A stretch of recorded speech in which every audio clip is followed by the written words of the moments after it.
Hey everybody, welcome to The Dose. My name is Brian, and what a great message for today because it's based on personal experience. You know, when it comes to winning and losing, not like on the bigger picture of life, right? Not like when it comes to the big things like winning at life, but I just mean on a smaller scale when it comes to winning and losing. It was not a good day for Brian today, man. I tell you, I went and played golf this morning, shot probably the worst round of golf that I have shot in 20 years. I mean, it was as awful as you can imagine. Like, whatever it is you think it, just add 10 strokes. That's how bad it was, right? And then I came back to the house, and we're doing a remodel on the bathroom, and I'm working on that stuff, and then it's time for my Cowboys to play. And, I'm thinking, all right, just get the Cowboys get a win today. I'll feel better. And sure enough, man, they threw away like a 26-point lead. I mean, it was just absolutely demoralizing for them, and of course for me, because all the smack talking on Facebook, about the Cowboys and me being a Cowboys fan and all the rest of that. So what do I tell all you this for?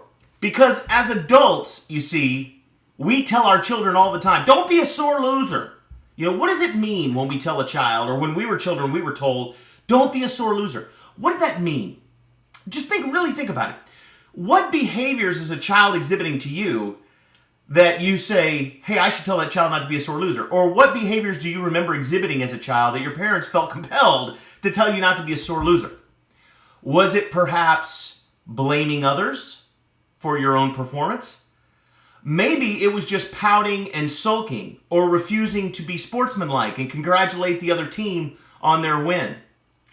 Whatever it was, interestingly enough, it doesn't go away when we get older.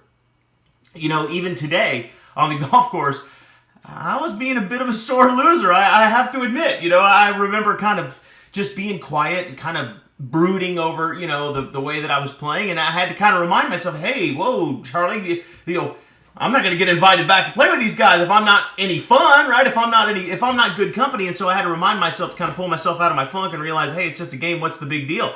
But see, as adults, we need to do that, don't we?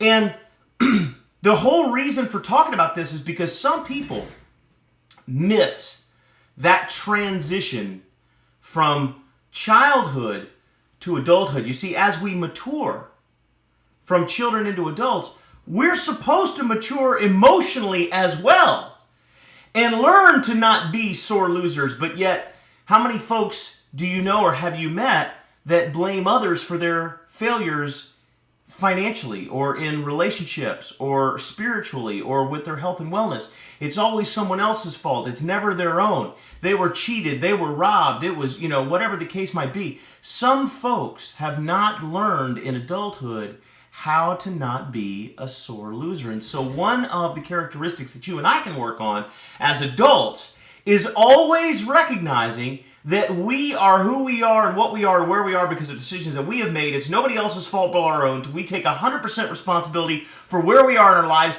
And when you can do that, you see, you won't ever blame anybody else for where you're at. You won't ever claim that the world is unfair or you've been cheated. And as a result, you won't be a sore loser when things in your life, your adult life, don't necessarily go the way that you had hoped that they would go. And so the beauty of that is, just like as children, right? We told our children, don't be sore losers. Our parents told us, don't be sore losers, because we knew that nobody likes to be around a sore loser. They're just not attractive people.